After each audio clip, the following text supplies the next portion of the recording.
I can't believe I'm fucking doing this, but I take it back. I take it back, okay? All the bad things I said about Final Fantasy VIII, because I didn't know, okay? I'm sorry. I'm sorry. I didn't know how fucking terrible this series would get past this, you know?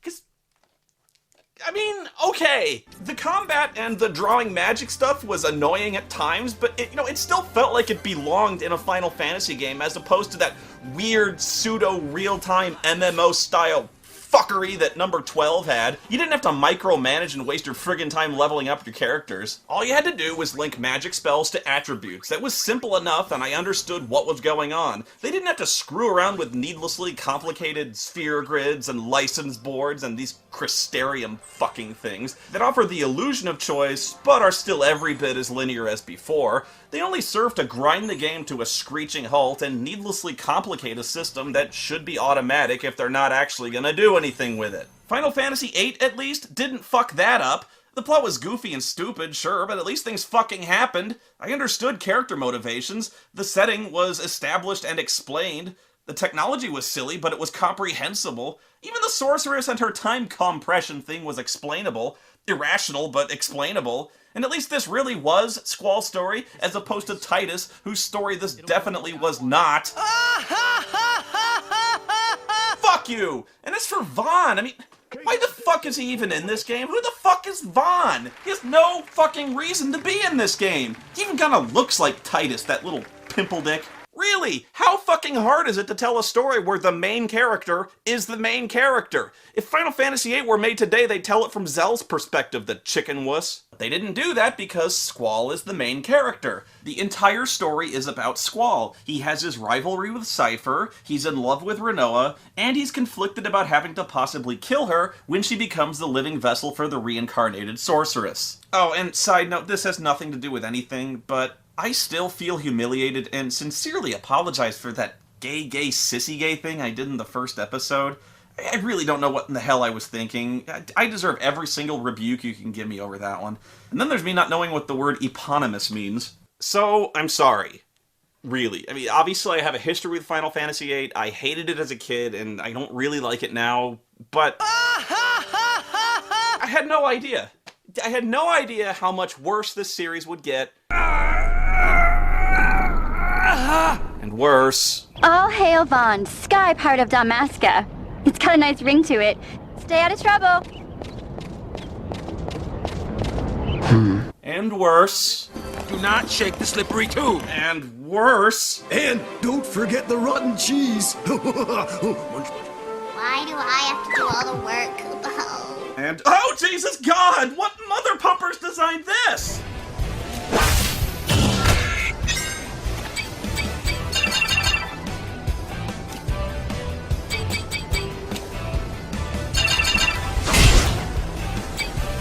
Yeah, and to think, I was complaining about the silliness of flying around in a building. Little did I fucking know that the mere ability to walk anywhere I wanted, much less fly, were privileges I took entirely for granted. Which, at long last, brings me to Final Fantasy XIII. And no, I have no idea why it took me so fucking long to review this piece of shit.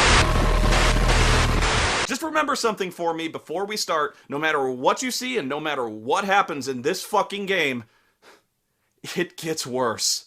It gets way fucking worse. But we've got to start somewhere, and this game is plenty fucking bad, so let's go. So to understand why this game is so terrible on an almost subconscious level, you have to experience it the way I initially experienced it. On its release date, day one, just no AQ public, playing it for the first time, not knowing anything that happens. So let's climb inside my head for a little bit. No, not like that. Alright, so these are basically my exact thoughts as I'm playing this for the first time.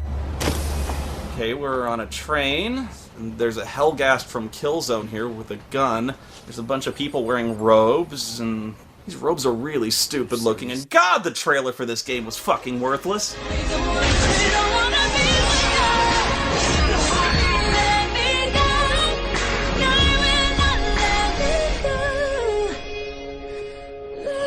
Rated teen. Right? Do you remember that? That was actually the trailer they used for TV. I mean, what the fuck was that? Wow, this game looks cool! There's a bunch of brief, completely unrelated scenes that tell us nothing about the story, with huge yellow numbers obscuring most of the action. They all form a picture of a chick we don't know! Yeah! Gentle J-pop music! I am so fucking pumped for this game now! Makes me totally in the mood to kill some fucking stormtroopers and derail this goddamn train, yeah! Hey, action! There we go! She jumps up and kicks this dude's ass and smashes some remote, which frees all the dudes in the stupid robes. You alright? I'm not a lessee. Okay. What's a lessee? I'm not a lessee. Oh, God, that's just gross, man. How much bird shit do you think's collected in that dude's afro by now? Do you ever clean out a fucking bird cage? Because that's what that dude's hair smells like. Okay, so we're barely a minute in, and I'm already completely grossed out by Afro Guy here. The Kung Fu chick snaps her fingers, which creates an energy shield or something, I don't know. But it lets her fly all the way across the train car to drop kick another dude, and she floats and enters bullet time, and then stands on the ceiling to gun down a bunch more dudes. Man, that was pretty fucking cool, actually. Never seen that before. That'll be fun to play with. They all want to fight. Good for them. Oh, cool, and now there's flying robots shooting at the train, so she takes a rocket launcher away from the guy. Wait, why would you need a rocket launcher on a train? Because nobody else in this world has flying robots, so what would you possibly need a rocket launcher for? Whatever, so the aircraft destroy the railway ahead, and another giant robot thing lands on the train and starts to tear it apart, so she climbs on top of the train to go stop it. Why would a robot make a roaring noise? It's a robot. Hey, let's be rational now. Anyway, you fight it, and the robot deploys arms with 4 buzzsaw blades. Because why would you bother with boring old laser guns and missiles when you can put fucking buzzsaws on the end? Wait, no! Electro buzzsaws! Hey, you want effective or you want awesome. You can't have both, people. Now, here's one thing that kind of illustrates what I'm talking about. One of those intangibles that you probably don't think about consciously. How does she know that she can take this thing on in a one-on-one fight? What is it anyway? A Manasvin war mech? Manasvin? What's a Manasvin? No, really, how does she know that she can beat up this war mech? What makes her think she even has a chance? Look at the size of this fucking thing. It's the size of an 18-wheeler, man. She's what, 5'4" tops? It's got buzzsaws bigger than she is. And all she's got is this sword, and it's got this big-ass death cannon. It'd be like me attacking a Sherman tank with a weed whacker. It'd be like this guy going after Ed 209 with a letter opener. Yeah, I wouldn't like his chances. And don't even fucking tell me she's a super soldier or she's got some kind of anime magic or whatever. Even Solid Snake used a fucking truckload of Stinger missiles. Oh yeah, the death cannon. Look, you can see it clearly charging up, right? So why does she just stand there looking right into it? And then she attacks and jumps directly back into its line of fire. Why the fuck would she do that? Is there any way I can tell her not to stand right in front of the death ray? Because that seems like a smarter strategy to me. Oh well, I win! Yay! 5 stars! And all I did was hammer the X button. Oh, and look at my score! It's certainly... well, it sure is a number. I have no idea what it means or how it's calculated and who gives a shit. Is the score really relevant when I don't know what a good score even is? I mean, you just see some numbers and ooh, stars! I figure the score determines the star rating of the fight, which determines what quality of items drop. But the points needed for each star rating undoubtedly change depending on how tough the monster is and how many of them there are. So bottom line, the points are absolutely meaningless. It all just boils down to win the fight as fast as you can. Once you beat it, the mech explodes and falls into the abyss. God, that was easy. It can literally rip a train in half and try to suplex the wreckage on you, but its electro buzzsaws and death ray barely cause minor redness and irritation on a 120-pound woman wearing no armor. And despite its massive size, strength, mobility, and ultra-modern steel armor, it's taken out in a matter of seconds with a pair of 45 caliber pistols. Fucking RoboCop at least had an anti-tank rifle. He didn't try to go after it with that gun of his, and that thing was a fucking hand cannon. Shit. Man. Chocobo, we just can't catch a break, can we? And so begins the hallway.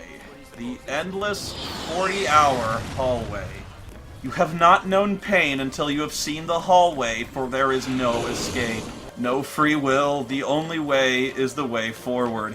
The dread of inevitability, the shackles of fate, our choices preordained by programmers, our existence meaningless without choices of our own. The only way is forward, the path laid out for us, the choices already made. The monsters you encounter are invariant. They are planned to the last detail. There is no randomness or chance. You fight them because you are meant to. You fight them so that you are at the level the game requires you to fight the bosses. No more, no less. Oh, you may find that the hallway branches off at times and you think you've escaped.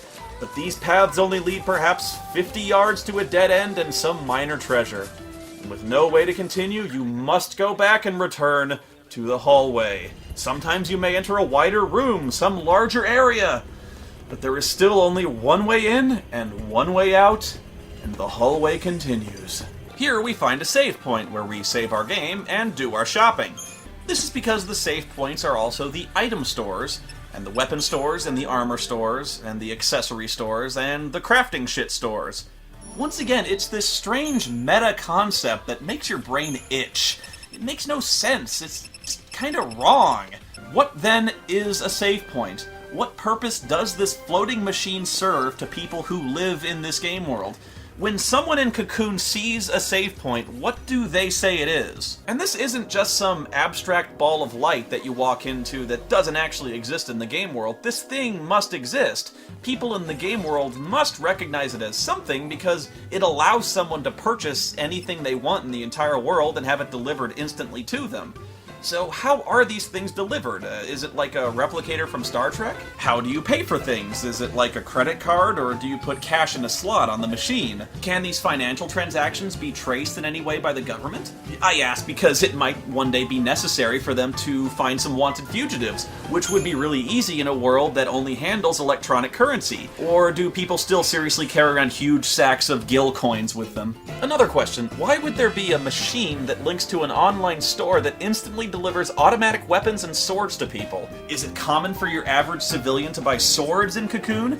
I would think the first store you'd see would be for groceries or diabetes supplies or sex toys. What if a child stole some cash and bought guns on the save point machine? And what's a store just doing here in the middle of some road or walkway or wherever the fuck we are? Wouldn't it block traffic? Why would you put a store here? It'd be like putting a hot dog cart in the fast lane of a freeway. Oh, I can explain why they put all the item stores into the save points. It's because coding actual physical item stores into the game would also mean creating towns and cities to put them in. And having towns would mean you'd have this big open area you're free to move in, and freedom of movement implies you'd have this place to explore and do subquests in and have fun and leave the hallway, and we can't very well fucking have that now, can we? And why is there this weird robo-sphere of treasure thingy just doing here too? I mean, there's technological, and then there's just a waste of fucking resources. Who put this thing here, and why? Wouldn't it just be cheaper to use a cardboard box instead of this floating metal robotic thing? And why does it have a potion inside it? If this is such an advanced technological society,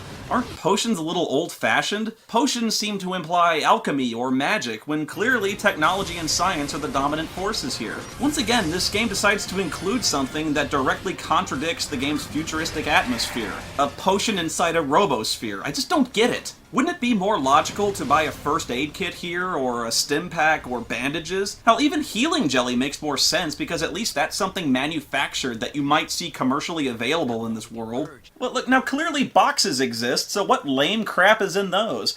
They must be worth less than a single potion, because apparently they don't warrant the floating treasure spheres. Ah, for the love of all that's good! Here's another thing that just kind of takes you out of the game. If Saz is so scared, why does he bother with the goofy gun kata poses that assuredly would cause him to be much less accurate? Why does this lever move along a Z shape? Is that necessary? Would it not work if it wasn't in a Z shape? And I have to ask once again, why would anyone here ever not carry a gun? Why is this always an issue whenever Final Fantasy is set in a world where guns exist? I get that if everyone used a gun, it limits weapon variety, but it still doesn't make sense to do otherwise. Now, for those of you who don't know what guns allow you to kill someone from very, very far away. And in some cases, like, say, this aerial sniper, from really far away. And these guys do it while flying in the air at the same time, which is way better than modern snipers who even today can punch a hole in a dime from a kilometer away. And the reason they do it from that distance is precisely so people don't run up and stab them in the face with a sword. Ah, she's stabbing me in the face with a sword! My jetpack is useless! Dude, just fly away and shoot them. Fly away! Your guns are bigger and more accurate, and by the way, you can fucking fly! Don't you think you'd have to study for years in the military to be promoted to the special jetpack sniper squad? Do you really think they'd give jetpacks and sniper rifles to morons who just fly around in circles playing grab ass? Yeah, we're totally spinning donuts in our jetpacks, dude! What's your angle? My angle. I'm after the foul C. Just what you were looking for. The post-foul C. Oh, right, yeah, of course. What's a pulse falsi? Yeah, whatever, it's not important to explain the objective of our mission.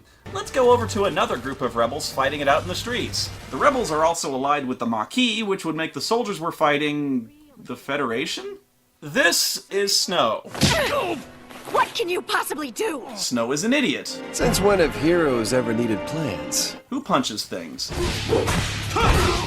But I gotta do something, right? These people need heroes.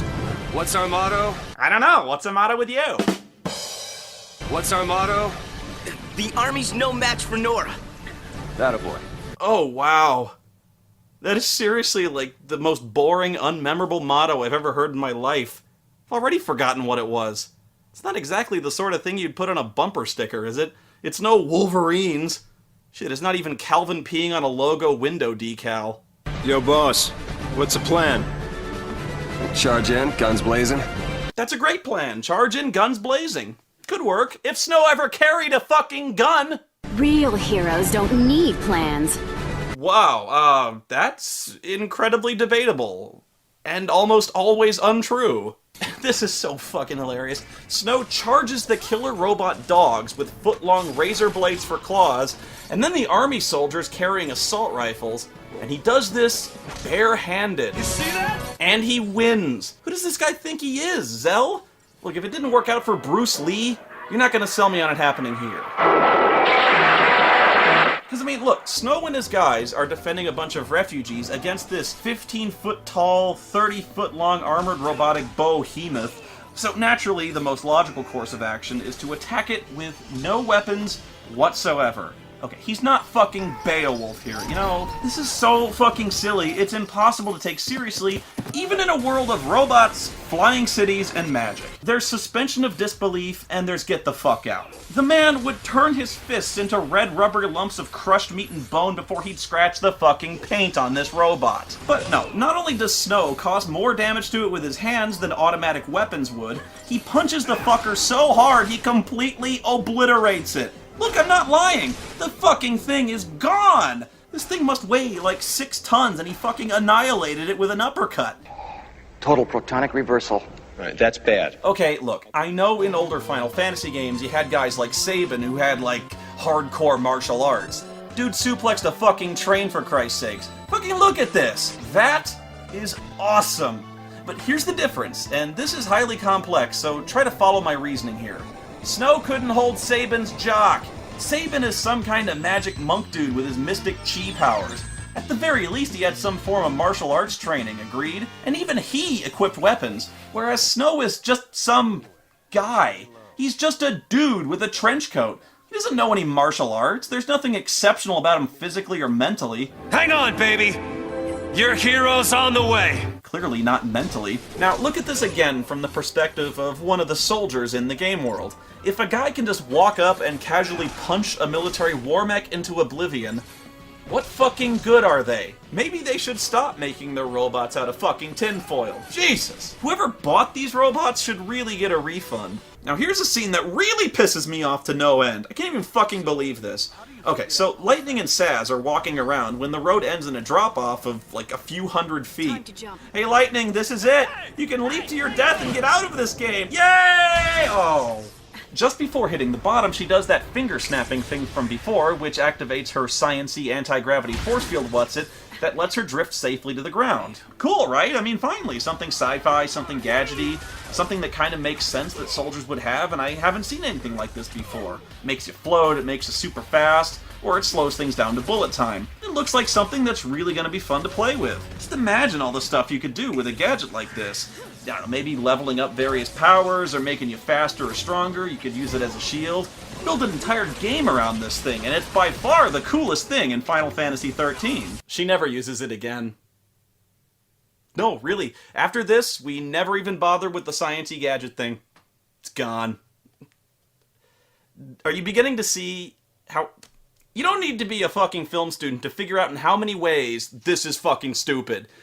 It's like whoever wrote this garbage had no understanding of the most basic, fundamental rules of storytelling. You don't do this! You don't put a loaded rifle on stage in the first act if nobody ever fucking fires it in the entire rest of the play! Otherwise, it's stupid, it's pointless, it's superfluous, and most importantly, it's a complete waste of fucking time! It's Chekhov's fucking gun, goddammit! And no, I know there's some Final Fantasy geek out there who's about to correct me by bringing up this fucking scene. Fuck you! This scene from way later in the game is not the same thing. Although, even I thought it was at first, because it sure confused the shit out of me. They want to jump from this height like a mile up, right? So Lightning is all, use your gravity thing, and Fang is like, oh yeah, our gravity things. Like, she knows the fuck she's talking about, even though she's been in stasis for like over a century and has no idea the fuck this thing is. And then everyone's got a gravity thing that is pulled right out of their asses. I mean, what the fuck are these things now? Where did they get them? These clearly aren't the same things Lightning used before, or I don't know, are they? I'm so confused right now. It turns out they're called gravity bombs, which are apparently not the same thing as Lightning's device, which is called a grav-con. The gravity bomb is like some kind of hand grenade the SciComm soldiers use to safely land when dropping out of an aircraft. Not that you'd have any way of knowing that, because neither device is named or even mentioned out loud at any time in the entire game. It's buried somewhere in the hundreds of data logs that nobody ever seriously reads. At least I think it is, because I couldn't find it. I had to find this out on a Final Fantasy wiki. This isn't a game, it's fucking homework! How do they even know how the gravity bombs work? They can't have ever used them before, considering this is military hardware. Like, if I just walked up to you and handed you this thing and said, oh, it's a gravity bomb, now go ahead and jump off this cliff. You know, nobody has any questions about this?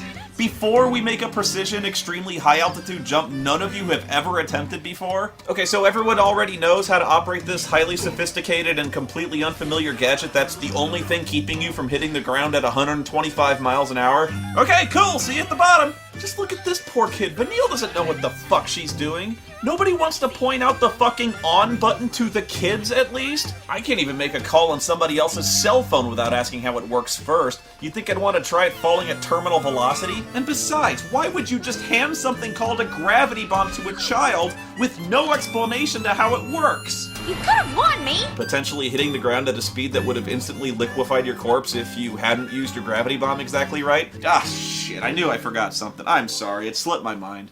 She can do it, so can we.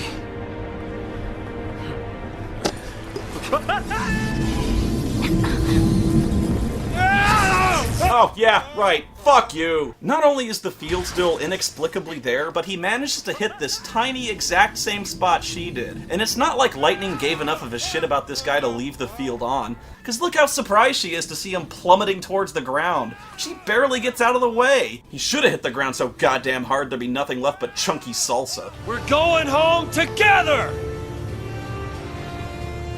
Alright, so after beating up Metal Gear, he rescues a bunch of refugees who wear really stupid robes. Some of them volunteer to fight with Snow, so he orders them, all of whom, by the way, are completely untrained in the use of firearms, to pick up a rifle and go to town. Alright, last one. Somebody take it. Yeah. Oh yeah, I can't see this going wrong in any way. Push comes to shove. Keep him safe. Mom? Don't worry. Great mom, just abandoning her kid in a war zone when not 20 seconds ago, Snow asked for a volunteer to stay behind and guard the other refugees. The army counterattacks with a new, even bigger Metal Gear. It's about to kill Snow when Mom here blasts it with a rocket launcher, which I'm pretty sure she didn't have before, and I have no idea where she picked it up. Suddenly, a laser blast destroys the road, gravely injuring Mom. despite her having no outward sign of injury of any kind. Another explosion hits and knocks them over the edge. They cling there desperately, but Snow can't hold on to her, and Mom falls to her death while two kids, Hope and Vanille, look on.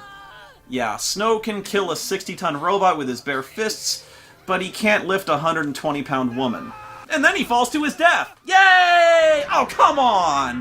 Boo! Foul! Wrong! The guy clearly fell at least 100 feet, likely much more than that, and he's fine. It didn't even knock the wind out of him. Oh, but the woman's dead.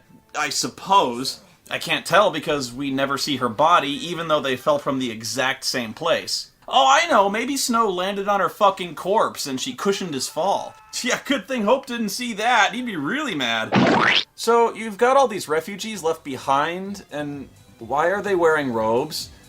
People wear robes in the future? Or is it just children because it'd just be stupid for adults to wear robes in the future? Why do parts of the robes glow?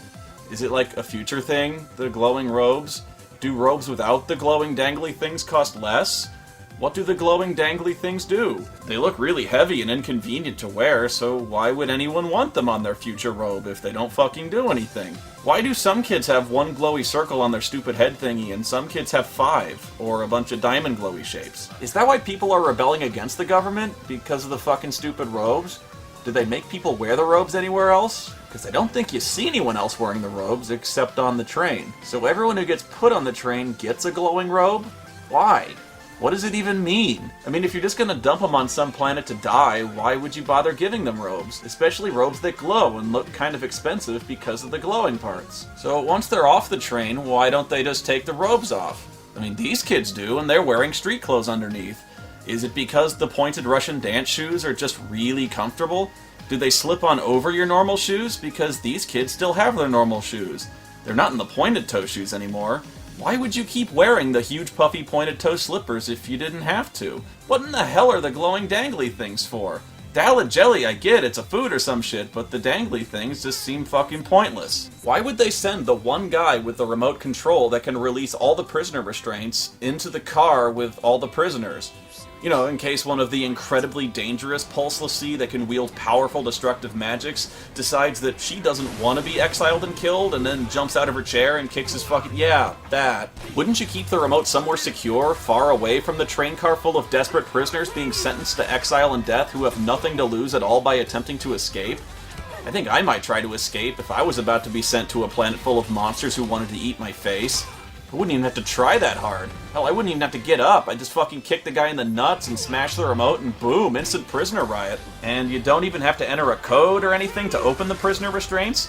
What if the guard just dropped it or fell down or something and accidentally smashed it with his ass? Every restraint in the train would just pop open? That seems like an obvious and easily correctable design flaw. Maybe the remote's to let prisoners on the train get up and take a piss.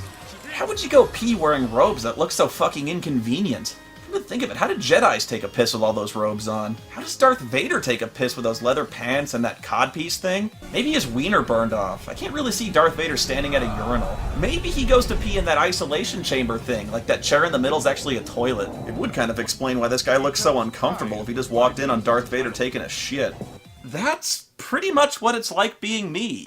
I just went on this huge, obsessive-compulsive rant about a minuscule, completely insignificant aspect of the game's art design that has nothing to do with the story at all, and everything you just heard was maybe 10 seconds of all the thoughts that run through my head. Pretty much all the time. I'm not even kidding. I cannot turn it off. I'm not even an hour into this game. I think I'm gonna die.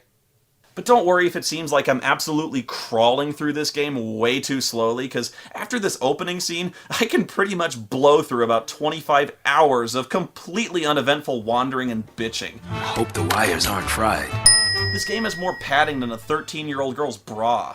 Anyway, Snow walks away from his drop of several hundred feet without so much as a limp or a bruised ass. Fucking Gandalf didn't fall that far in Khazad-dûm, and that dude's a wizard. And even he almost died from that. Oh, shit! Eventually, Snow finds his buddy Godot unconscious from the Metal Gear attack and slaps him awake. Come on, come on! Oh, come on, Godot. Would you move your ass, please? Get up! Time's a-wastin'! Stop being such a pussy, man. Snow fell off a fucking cliff and he's fine. What about the others? They didn't die. They couldn't have died. Godot, dude, you're fucking killing me here, because I'd like to finish this review sometime in the next century. But no, we're all just sitting here waiting for Godot. That's my time, folks. I'm out of here, but I'll see you in part 2. Am I still in your spot? Yes, sir. I heard that curtain. Jackass. Gotta get lost to grenade.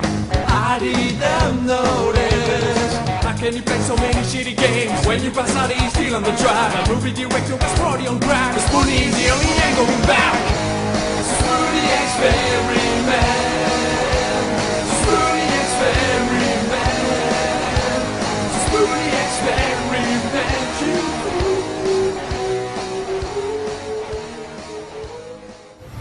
We're going home together!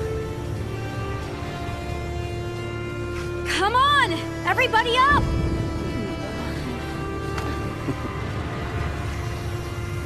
All right, lay low and you'll be fine. We'll clear out the area. Right. New recruits, on me!